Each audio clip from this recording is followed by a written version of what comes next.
When I pulled into the Baxtera parking lot, the first thing I noticed was how dilapidated everything looked around.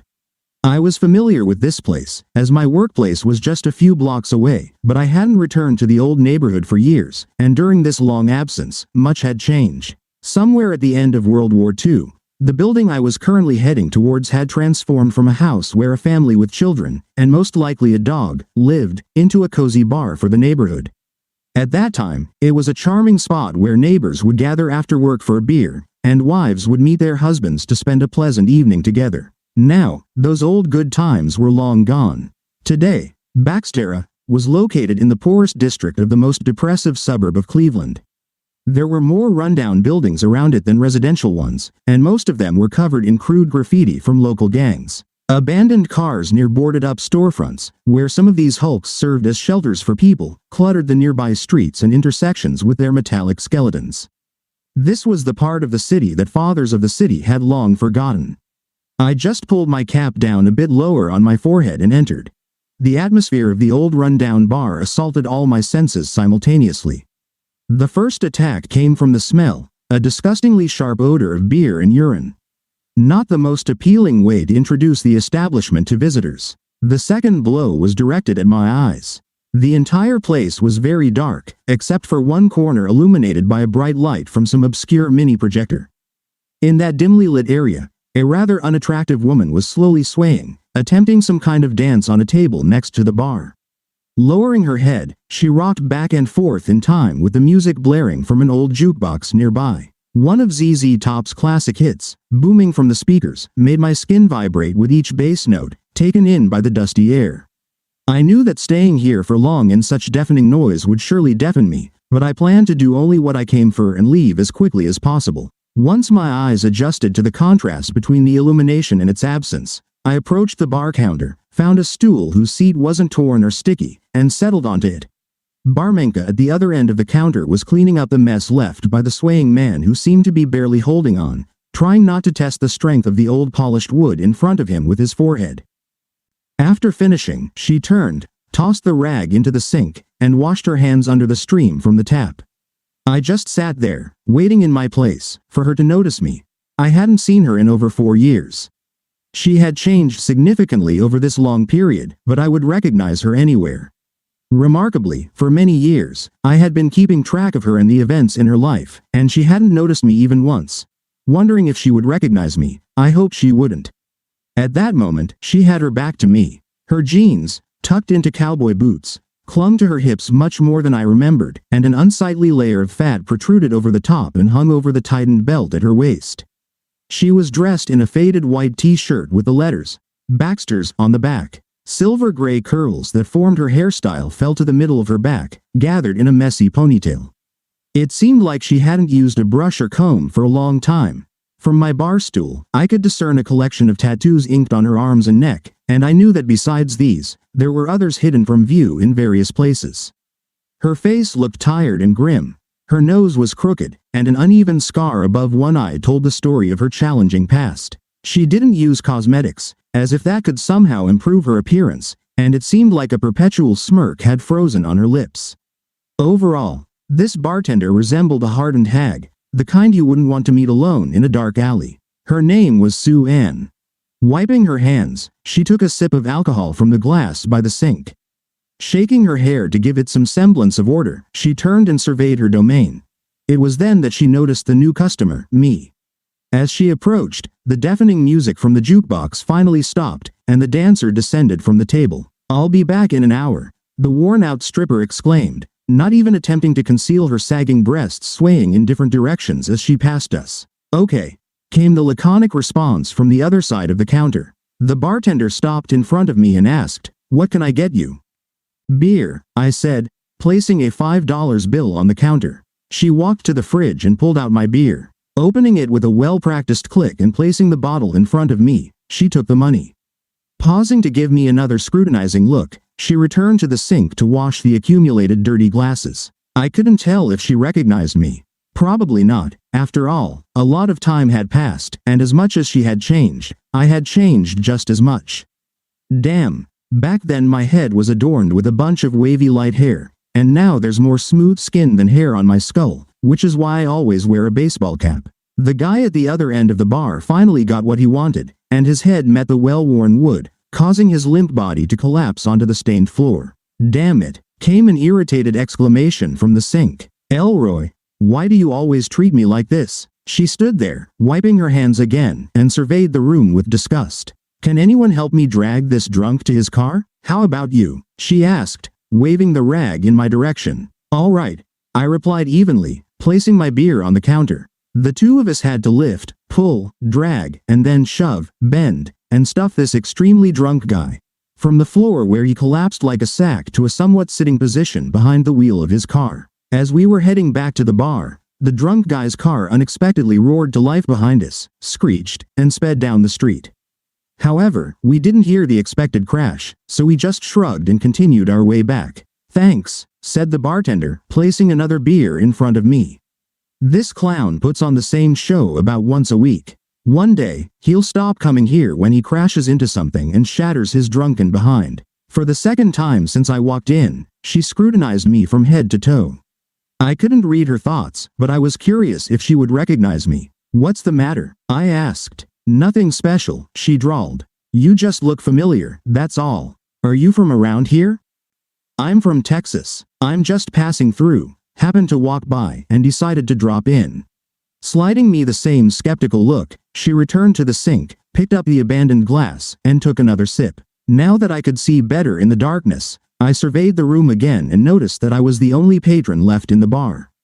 Glancing around, I heard the clink of the glass being placed on the counter, and she muttered, "Shit." Her head sharply turned in my direction, and she stared at me with a mixed expression of recognition and disdain. "Ray, USS son of a bitch," she hissed incredulously, approaching and standing in front of me, hands on her thick hips. Pinch my eyes. "But how is this possible? You're supposed to be dead. I shot you 40 years ago." "Oops." There's the black cat suddenly out of the bag. "Well, actually, Sue Ann, you didn't kill me. Otherwise, I wouldn't be here now." I took a sip from my bottle and placed it on the counter. "Yes, everyone thought you did, but that's not the case.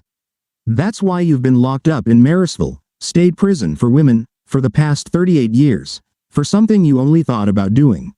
I hope you had a pleasant time there." I grinned slyly. "Go to hell, you son of a bitch," she growled, burning me through with her gaze. "You're repeating yourself. You've already called me a son of a bitch. Maybe, for variety, you could try using some colorful expressions you learned from other killers and prostitute, the ones you shared cells with. Well, dear, let me see the real you, the tough and straight little bitch you've become. Show me the broken bitch from cell C." In the tense silence, I defiantly took another sip of my beer. Tilting the bottle slightly in my hand, I gestured with the neck toward the bewildered Sue Ann. "What's happening over there with you? It seems I notice a property of Big Vanda tattoo on your neck. Come on, she must have imparted more than just son of a bitch to you.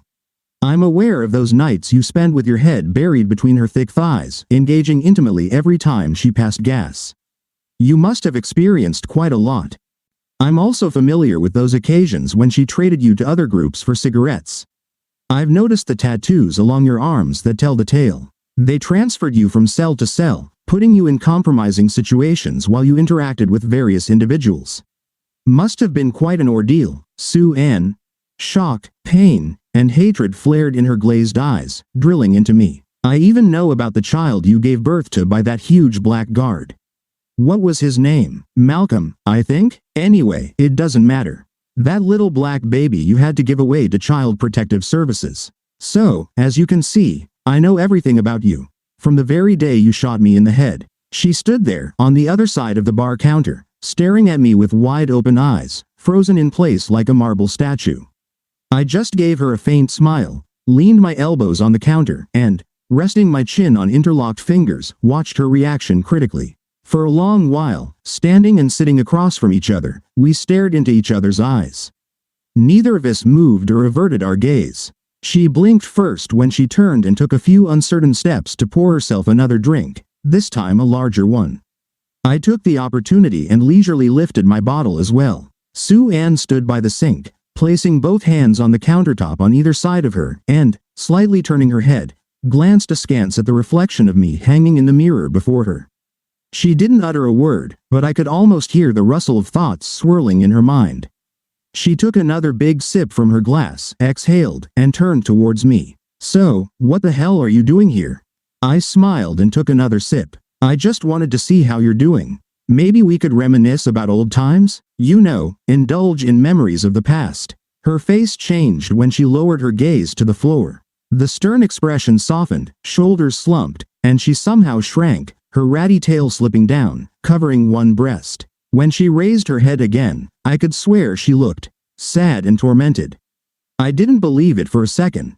Before me was still the woman who betrayed me with that scumbag lawyer. The same woman who traded me like some old, no longer needed car, for a new, wealthier, and more respectable husband.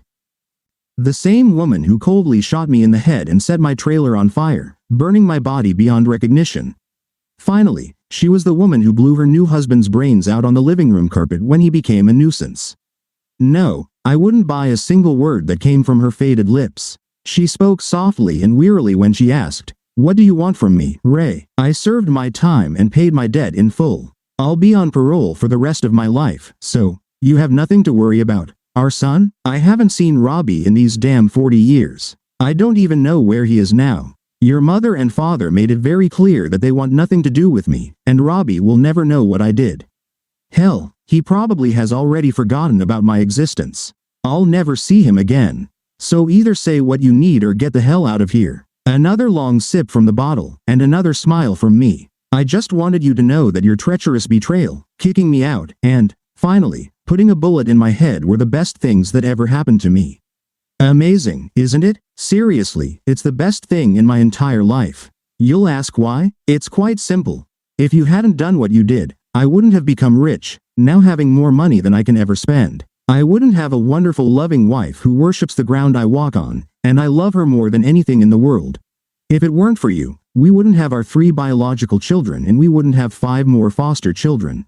I would not have 7 grandchildren now. The pale skin of Sue Ann began to flush with red patches, and a thin vein on her temple swelled and pulsed as I quietly told her about myself and the life she missed out on. I wouldn't be a member of Kavana, an international nonprofit organization, or the Chamber of Commerce, wouldn't have joined the country club and city council.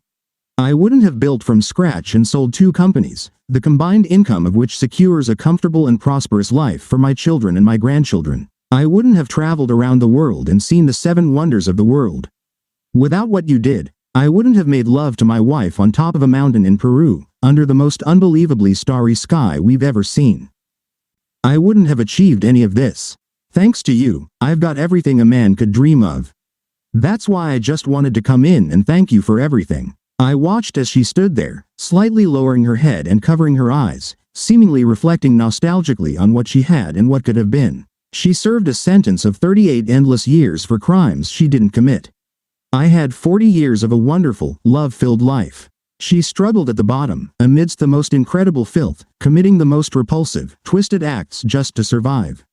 I, on the other hand, thrived and grew under the sunlight and clear sky. Now in her early 60s, she spent her days in a rundown, smelly bar and lived in a room upstairs. I lived in a beautiful mansion and frequented the country club. Life was so unfair. When I thought about it, I couldn't help but laugh. Thanks for rubbing it in, Ray, she spoke in an almost lifeless voice. I've spent every minute of every day regretting my choices, and I've had a whole lot of time to think about it.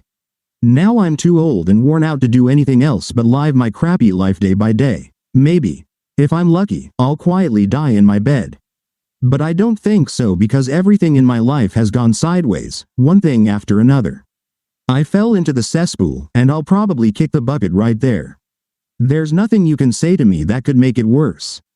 Hell is hell, Ray. So, thanks for stopping by. And now, get the hell out of here. She turned her face back to the sink and downed the remnants of what was in her glass. Well, thanks for the beer, I said, placing the empty bottle on the counter. You can keep the change. I turned and headed for the door. I have a question before you leave. Her hoarse voice reached me from behind. Why did you stay alive? Who did I shoot? I stopped in the semi-darkness and turned to look at her one last time. This time I didn't have a smile, but I still answered. It was my friend, Mac. He was the guy the first sometimes let stay overnight in my trailer. Mac had pneumonia, and he passed away that morning when you came and did what you intended to do with me. Apparently, you assumed that since Mac slept in my bed and was about my height and weight, it was me. As I found out later, he was already dead by the time you splattered his brains all over the pillow. I returned just at the moment when you jumped into your car and sped away. I hid in the bushes when the firefighters and the police arrived, and they thought it was me in the trailer that burned to the ground. That night, the Ray you knew disappeared, and I became Mac. From then on, Ray was dead, while Mac had a whole new life ahead. However, there was one more thing left for me to do as Ray. On the night you shot your lawyer husband, I was there. You never knew about it, but I was there. I waited until you passed out after your evening binge, and when Mr. Jerk returned home, I put a bullet in his forehead, just like you cold-bloodedly shot Mac, thinking it was me. After that, I placed the gun in your hand and took the contents of his secret safe. You took responsibility for his murder and mine. The money I took from that lawyer jerk gave me the necessary starting capital when I began a new life under a different name.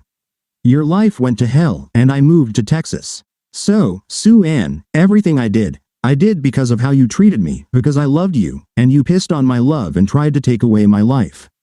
You know, as they say in the Bible, an eye for an eye, a tooth for a tooth. You damn well angered me, and I made sure your life turned into a living hell. Now, have I answered your question, stupid, selfish bitch? The deed was done, and the chewed-up back cover of the old book was closed. Exiting the bar, I flipped the worn-out sign to closed. Thank you for being with us and listening until the end. If you found it interesting, please subscribe, give us a like, and leave your comments. And we'll see you on the Cheating Secrets channel.